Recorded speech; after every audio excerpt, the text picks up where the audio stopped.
மீண்டும் அரியணையில் அமர்த்துவதற்காக இந்த இயக்கத்தை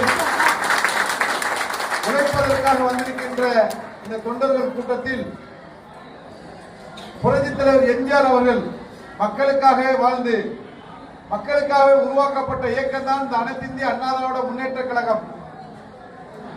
ஒரு ஜனநாயகமான இயக்கம். புரட்சித் தலைவர் எம்ஜிஆர் அவர்களுக்கும் புரட்சித் தலைவி அம்மா அவர்களுக்கும் தமிழக மக்கள் தான் வாரிசு.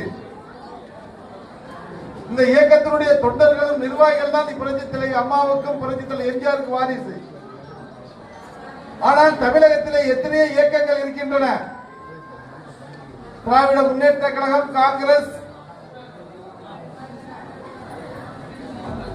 இதெல்லாம் வாரிசு அரசியலை கொண்ட இயக்கங்கள்.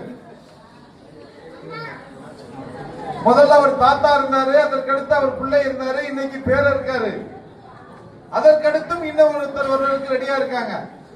அந்த மாதிரி இயக்கங்கள் தான் தமிழகத்திலே நிறைய இயக்கங்கள் இருக்கின்றன. உங்களுக்காக, நமக்காக, மக்களுக்காக இருக்கின்ற ஒரே இயக்கம் அனைத்து இந்திய அண்ணா திராவிட முன்னேற்ற கழகம் மட்டுமே. இங்க சாதாரண தொண்டனும் ஒரு பொறுப்பில் இருக்க தொண்டனும் எல்லாம் ஒன்றுதான். இன்று இந்த இடத்தில் இருப்பீர்கள், நாளை இந்த இடத்திற்கு வர முடியும். நாளை இன்று இந்த இடத்தில் இருப்ப நாளை அந்த இடத்திற்கு செல்ல முடியும். இந்த மாதிரி ஒரு இயக்கம் அனைத்து இந்திய அண்ணா திராவிட முன்னேற்ற கழகம் தான். ஆனால் காலங்காலமாக நான் இருப்பேன், எனக்கு அடுத்து என் பிள்ளை இருப்பாரு, அதுக்கடுத்து என் பேர் இருப்பாரு, மற்ற யாருக்குமே வழிவிடாத இயக்கங்கள் எத்தனையோ இயக்கங்கள் உங்களுக்கு நல்லா தெரியும். அதனால் தான் தமிழக மக்கள் அதிக பரிமாண நாட்கள் அனைத்து இந்திய அண்ணா திராவிட முன்னேற்ற கழகத்துக்கு வாய்ப்பு கொடுத்தார்கள். புரட்சித் தலைவர் எம்ஜிஆர் அவர்கள்